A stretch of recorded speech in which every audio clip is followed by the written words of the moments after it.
Hello, Spencer County. I'm Chuck Abell, the Acting Superintendent of Spencer County Schools, and this is Cindy Hayes. I'm the District Health Coordinator and School Nurse at Spencer County Elementary School. Today we come to you to talk a little bit about the Test to Stay program that we're looking to implement in Spencer County starting next week. We know there has been a lot of frustrations around the numbers of quarantines that have occurred in the district, and we're hoping that this may be an opportunity to reduce some of those scenarios moving forward.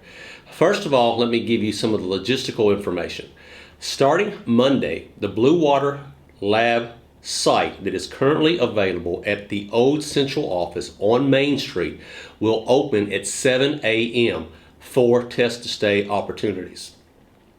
Once we return from fall break, we will be opening a new site at our athletic complex on the high school grounds.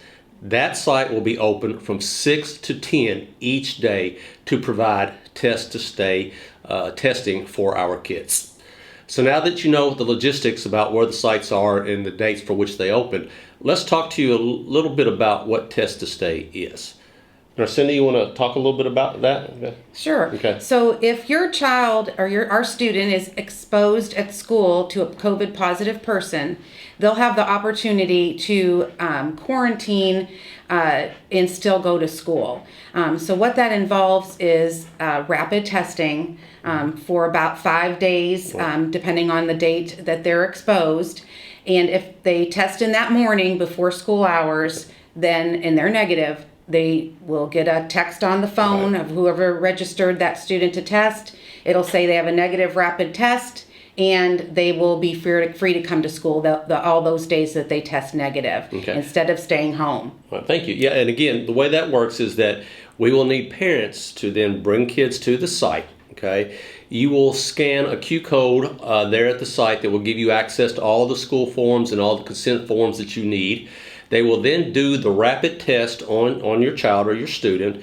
And again, the rapid is the less invasive of the test, correct, Ms. Correct. Cindy? So it's just the nasal swab around inside each nostril. It's not the nasal pharyngeal where they are tickling the back of your throat test. It's not the one that goes all the way back to your brain. No, it's not that one. It's just a rapid nasal swab. Right. It's the one that they just swab around the front of your nose, and it's not invasive at all. But what they will do is they'll do the rapid, and then they will then do the test, and they'll send you the results on either your phone or your child's phone or however it is that you want to arrange that. And then your student will show that text message or that phone to the attendance clerk or someone there in the office when they arrive.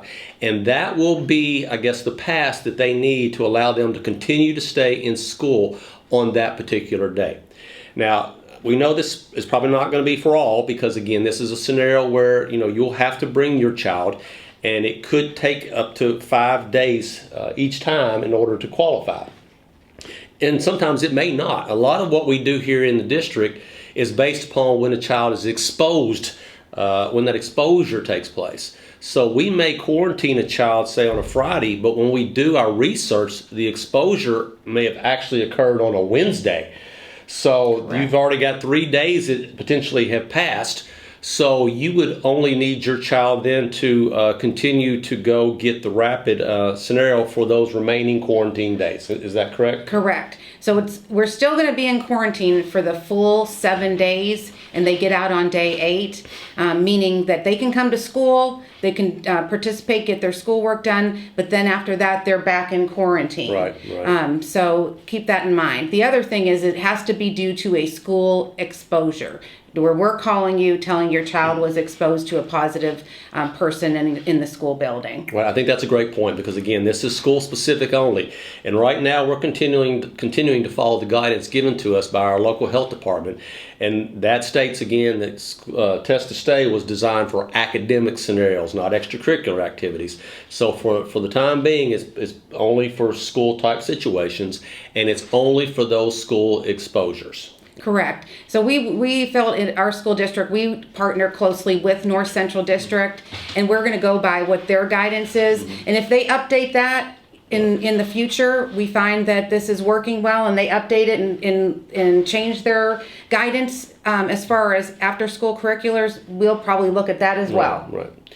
Yeah, I think that's a great point. This is a fluid situation and things are changing on a regular basis, but we're just truly excited to be able to potentially give you one additional, I guess, tool to keep our kids in school. So again, just to kind of summarize a little bit about what we've talked about, the test to stay model will be effective starting on Monday.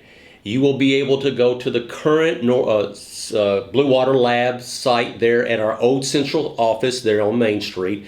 They will open 2 hours early at 7 a.m. So if you're a high school or middle school student, you would want to arrive, get your rapid test done, then potentially go and wait in the car rider line. And once you get the notification on your phone that you're negative, then that's what you would show going into the school, and which would allow you to stay throughout the course of the day. Okay. Now, once we return back from fall break, we will have a separate site set up, and that site will be at the athletic complex on the grounds at the high school. And again, that site then will open from 6 to 10 each morning to give ample time for middle and high school students to participate, and then also our elementary students as well. Okay. So that kind of summarizes it. Is that correct? I think so. I think we got it good. Again, the big things, remember, unfortunately, extracurricular is not included at this time, and also that this is for school-specific situations only. Students do need to remain quarantined throughout the rest of their day, but they will be allowed to attend school to benefit from the academic components. Okay?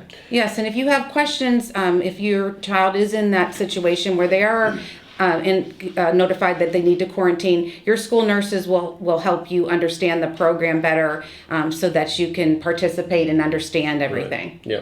Don't hesitate to reach out if you got any questions for us. Again, we know this will probably take a little while to get the routines established and so forth. And like anything new, I'm sure there'll be a few hurdles that we'll have to cross, but we're determined to providing a quality experience for our kids. We're determined to keep our kids in school, and we feel like this will be one more opportunity for us to do that. So everyone, be safe and have a great weekend.